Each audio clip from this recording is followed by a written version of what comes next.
Bismillahirrahmanirrahim. Assalamu alaikum. Dear students, we were studying in the last lecture about data analysis, and in this lecture we will discuss the types of data analysis, techniques and its methods. तो यहाँ पर हम data analysis के types देखेंगे और उनकी techniques और methods को आज हम इस लेक्चर में कवर करने की कोशिश करेंगे। तो यहाँ पर सबसे पहले उसने डाटा एनालिसिस के जो टाइप्स हैं वो बयान किए हैं इसने। सबसे पहले है text analysis, statistical analysis, diagnostic analysis, predictive analysis and prescriptive analysis. सबसे पहले हम देखते हैं टेक्स्ट एनालिसिस को। Text analysis is also referred to as data mining. Data mining भी इसे कहा जाता है। तो ये हम अपने लास्ट लेक्चर में हमने इसको डिस्कस किया था, डाटा माइनिंग को, कि जब रिसर्चर के पास जस्ट कोई प्रॉब्लम ना हो, जस्ट उस कोई क्वेश्चन ना हो जिसको उसने सॉल्व करना हो, जस्ट किसी इंटरेस्टिंग इंफॉर्मेशन को उसने एक्सप्लोर करना हो, that is called data mining. उसे हम डाटा माइनिंग कहते हैं कि वहाँ पर हम किसी भी प्रॉब्लम को सॉल्व नहीं कर रहे होते बल्कि इंटरेस्टिंग इंफॉर्मेशन को एक्सप्लोर कर रहे होते हैं, that is called data mining. तो ये था टेक्स्ट एनालिसिस। तो इसके बाद नेक्स्ट है statistical, diagnostic, predictive and prescriptive. तो हम इसकी ज़्यादा डिटेल में नहीं जाएंगे, जस्ट इसके नेम्स को हम देख लेते हैं। आगे हम बढ़ते हैं इसके प्रोसेस की तरफ कि इसका प्रोसेस क्या है डाटा एनालिसिस का। तो वो प्रोसेस यहाँ पर एंड में दिया हुआ है, data analysis process. The data analysis process is nothing but gathering information by using a proper application or tool which allows you to explore the data and find a pattern in it। कहते हैं data analysis process जो है कुछ नहीं है सिवाय इसके कि हम इंफॉर्मेशन को गैदर करते हैं। कैसे? एक प्रॉपर एप्लीकेशन के ज़रिए से, एक प्रॉपर मेथड के ज़रिए से हम कह सकते हैं। हम एक प्रॉपर वे से इंफॉर्मेशन कलेक्ट की जाती हैं और फिर उसमें उन इंफॉर्मेशन में किस तरह का पैटर्न है उसको आइडेंटिफाई किया जाता है।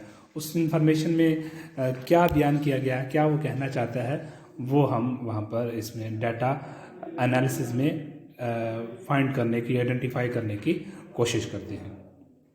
Based on that information and data you can make decision और you can get ultimate conclusion. Data analysis consist of the following phases. Data analysis के चंद एक फेजेस बयान किए गए हैं प्रोसेस के। सबसे पहले है data requirement gathering, next data collecting, data cleaning, data analysis, data interpretation और लास्ट में है डाटा विजुअलाइजेशन। तो सबसे पहले डाटा गैदरिंग है। डाटा गैदरिंग उसमें जो हमारा मतलूबा डाटा है वो किसी भी सोर्स से मतलब डिपेंड कर रहा है। हमारा डाटा किस टाइप का जो हमें चाहिए है। आया हमने लोगों से उनके ओपिनियंस जानने हैं तो फिर इंटरव्यूज़ वगैरह कंडक्ट करवाए जाते हैं, या फिर हम डाटा किसी बुक से, किसी भी सोर्स से हम डाटा कलेक्ट करते हैं मुख्तलिफ ज़राए से। जो भी हमारा जिस बारे में हमारी रिसर्च चल रही है उस बारे में हम अपना डाटा कलेक्ट करते हैं फर्स्ट। तो डाटा गैदरिंग के बाद तो इसके लिए हम डाटा जो है वो कलेक्ट कर रहे होते हैं। तो डाटा गैदरिंग में, रिक्वायरमेंट गैदरिंग में यहाँ पर हमें वो बताता है कि हम पहले ये सोच विचार करते हैं, you have to think about why do you want to do this data analysis, कि डाटा एनालिसिस की आपको क्यों ज़रूरत है, आप इसका पर्पज़ और इसका एम जानते हैं यहाँ पर।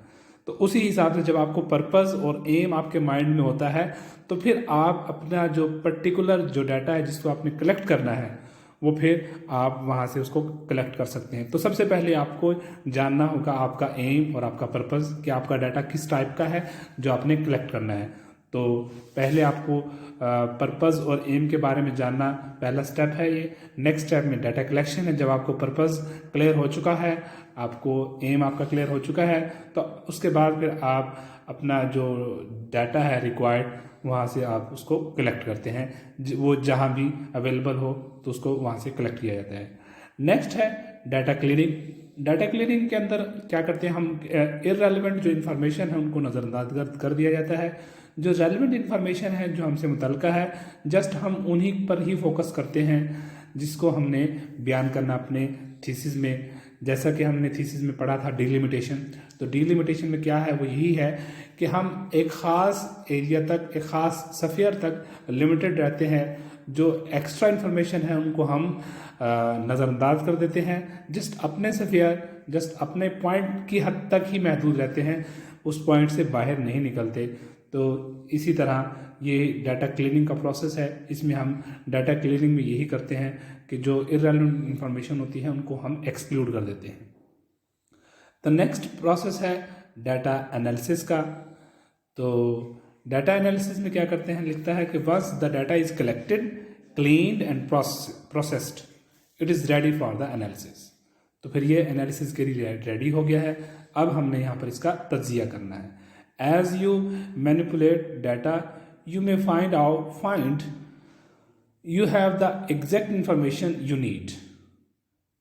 कौन सी एग्जैक्ट इंफॉर्मेशन है जिसकी आपको ज़रूरत है वो आप फाइंड करते हैं। आप तो or you might need to collect more data, या आपको अब यहाँ पर मज़ीद डाटा की ज़रूरत है। तो ये चीज़ आप तज्जिया करते हैं कि एग्जैक्ट इंफॉर्मेशन कौन सी चाहिए थी मुझे, या मुझे अब यहाँ पर मज़ीद डाटा कलेक्ट करना है। इररेलेवेंट डाटा इसमें ज़्यादा है, मज़ीद मुझे टू द पॉइंट डाटा मज़ीद चाहिए। तो यहाँ पर ये इस चीज़ का हम तज्जिया करने की कोशिश करते हैं। तो यहाँ पर फर्दर लिखता है कि डाटा एनालिसिस के लिए टूल्स भी होते हैं, कुछ सॉफ्टवेयर भी होते हैं जो कि जिस तरह की रिसर्च है उस पर डिपेंड करते हुए बनाए गए होते हैं, वो मददगार साबित हो सकते हैं। नेक्स्ट है data interpretation.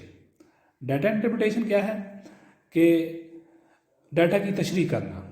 After analysing your data, जब आप डाटा को तज्जिया कर चुके होते हैं, it is final time to interpret your results. तो डाटा एनालिसिस के बाद हमारा जो रिज़ल्ट है वो आ चुका होता है डाटा एनालिसिस के बाद। अब उस रिज़ल्ट की हमने इंटरप्रेशन करनी है, उसको तशरीह करनी है उसकी। You can choose the way to express or communicate your data analysis. Either you can simply in words or maybe a table or chart form. Then use the result of your data analysis process to decide your best course of action. तो जब आपका result आ चुका है, अब आपने उस result को कैसे एक्सप्लोर करना है, उस रिज़ल्ट को कैसे आपने उसकी वजाहत बयान करनी है, और आप आखिर में बताएंगे कि किस तरीके से आपका जो प्रॉब्लम था वो सॉल्व हुआ, ये जो आपकी जो इंटेंशन थी वो किस तरीके से आपने उसको अचीव किया। तो ये किस तरह बेहतर हो सकती है। आया आपने उसको टेबल फॉर्म में बयान करना है, आया आपने उसको चार्ट फॉर्म में बयान करना है, या आपने उसको जस्ट डिस्क्राइब करना है। तो जिस तरह भी आप मुनासिब समझते हैं वो यूज़ की जाती है। वही जो मतलब मेथड है, टेक्निक है, उसको यूज़ किया जाता है डाटा की तशरीह करने के लिए, डाटा इंटरप्रिटेशन के लिए। नेक्स्ट है डाटा विजुअलाइजेशन। ये भी वही चीज़ है, डाटा विजुअलाइजेशन। डाटा को कैसे हम पेश करेंगे, किस फॉर्म में पेश करेंगे, appear in the form of graphs, chart, table form, ये कोई भी जो भी फॉर्म है, किस फॉर्म में हमने उसको प्रेजेंट करना है। तो ये जो है स्टेप इस चीज़ को डिस्क्राइब करता है कि किस फॉर्म में उसको प्रेजेंट किया जाएगा।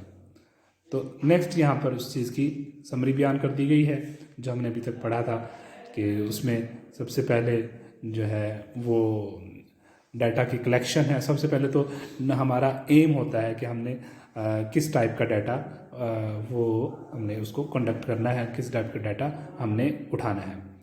तो फिर उसके बाद डाटा को कलेक्ट किया जाता है, फिर उसकी फर्दर हम उसको क्लींजिंग के प्रोसेस से गुजारते हैं, और फिर आगे उसको डाटा एनालिसिस करते हैं, फिर उसकी जो भी रिजल्ट्स आते हैं उसकी तशरीह करते हैं, और फिर उनको आगे विजुलाइज करते हैं हम उसको एक्सप्लोर करते हैं। तो होपफुली आपको आज का ये लेक्चर हमारा अच्छी तरीके से समझ आ गया होगा। इंशाल्लाह नेक्स्ट लेक्चर में नेक्स्ट टॉपिक के साथ हाजिर होंगे। तब तक के लिए अल्लाह हाफिज़।